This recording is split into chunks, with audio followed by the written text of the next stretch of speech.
जम्मू कश्मीर में बड़ा आतंकी हमला, 27 पर्यटकों की मौत। जम्मू कश्मीर के पहलगाम में मंगलवार दोपहर हुए आतंकवादी हमले में 27 लोगों की मौत हो गई है। पहलगाम की बेस्टरन घाटी में मंगलवार दोपहर 2:45 पर हुए इस हमले में 20 से ज्यादा लोग घायल हैं। हमले की जिम्मेदारी लश्कर-ए-तैयबा के विंग द रेजिस्टेंस फ्रंट यानी टीआरएफ ने ली है। फायरिंग के बाद आतंकी भाग निकले। इंटेलिजेंस सूत्रों का कहना है कि पहलगाम अटैक में 2 फॉरेन टेररिस्ट और 2 लोकल आतंकी शामिल थे। इस बीच उरी में घुसपैठ की कोशिश कर रहे 2 आतंकवादियों को सेना ने मार गिराया है। मीडिया रिपोर्ट्स में कहा जा रहा है कि पर्यटकों को गोली मारने से पहले आतंकियों ने उनके नाम पूछा और कलमा भी पढ़वाया। इसमें एक यूपी के शुभम द्विवेदी थे, जिनका नाम पूछने के बाद आतंकियों ने उनके सिर में गोली मार दी। मृतकों में यूपी, गुजरात, महाराष्ट्र, कर्नाटक, तमिलनाडु और उड़ीसा के पर्यटक हैं। नेपाल और यूएई के एक टूरिस्ट और 2 स्थानीय भी मारे गए हैं। प्रधानमंत्री नरेंद्र मोदी मंगलवार को जम्मू कश्मीर में हुए आतंकी हमले के बाद सऊदी अरब का दौरा बीच में छोड़कर बुधवार सुबह वापस लौट आए हैं। मोदी मंगलवार को ही सऊदी प्रिंस मोहम्मद बिन सलमान के न्योते पर 2 दिन के सऊदी दौरे पर पहुंचे थे। उन्हें आज स्टेट डिनर में शामिल होना था और इसके बाद आज वो एक फैक्ट्री में भारतीय कामगारों से मिलने वाले थे, लेकिन कश्मीर हमले की वजह से उनका ये प्रोग्राम बीच में रद्द कर दिया गया। उधर अमेरिकी राष्ट्रपति डोनाल्ड ट्रंप ने पीएम मोदी से फोन पर बात की। जम्मू कश्मीर में हुए आतंकी हमले में निर्दोष लोगों की मौत पर अपनी गहरी संवेदना व्यक्त की है। मोदी आज केंद्रीय कैबिनेट की सुरक्षा मामलों की बैठक में लेंगे।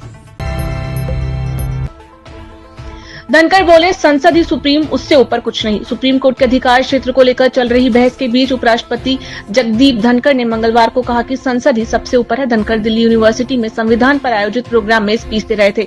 धनखड़ ने कहा, संसद सर्वोच्च है, उसके ऊपर कोई नहीं हो सकता। संसद ही असली मालिक है, वही तय करते हैं कि संविधान कैसा होगा, उनके ऊपर कोई और सत्ता नहीं हो सकती। इससे पहले 17 अप्रैल को धनखड़ ने कहा था कि सुप्रीम कोर्ट का काम ऐसा है जैसे वो सुप्रीम संसद हो।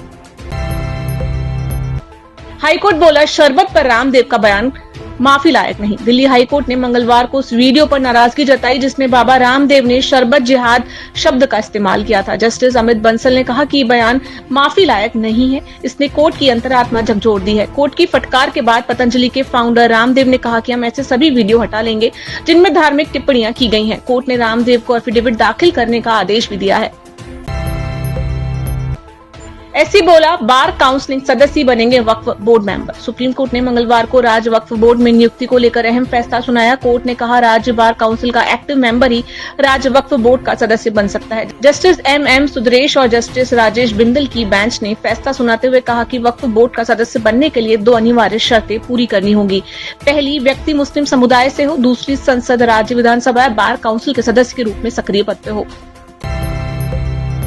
दिवंगत भाजपा नेत्री सुषमा स्वराज की बेटी और सांसद बांसुरी स्वराज मंगलवार को नेशनल हेराल्ड की लूट लिखा बैग लेकर 1 नेशन 1 इलेक्शन पर ज्वाइंट पार्लियामेंट्री कमेटी की मीटिंग में पहुंची। प्रियंका गांधी ने इस पर कहा, मैंने मीटिंग में उनसे इस पर चर्चा की थी, उन्होंने मुस्कुरा दिया, मुझे मजेदार लगा। प्रधानमंत्री के सलाहकार भी उन्हें गलत सुझाव दे रहे हैं, लोग जानते हैं कि गलत हो रहा है।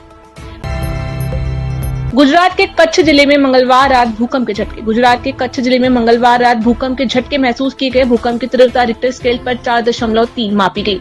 नेशनल सेंटर फॉर सिस्मोलॉजी के मुताबिक ये भूकंप रात 11:26 पर आया। इसका केंद्र जमीन से 20 किलोमीटर नीचे था।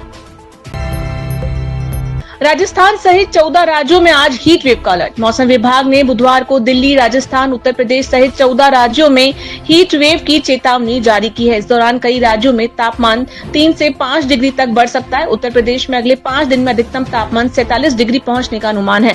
राजस्थान के 4 जिलों में आज लू का येलो अलर्ट है। 14 शहरों में मंगलवार को अधिकतम तापमान 40 डिग्री सेल्सियस या इससे ऊपर पहुंच गया।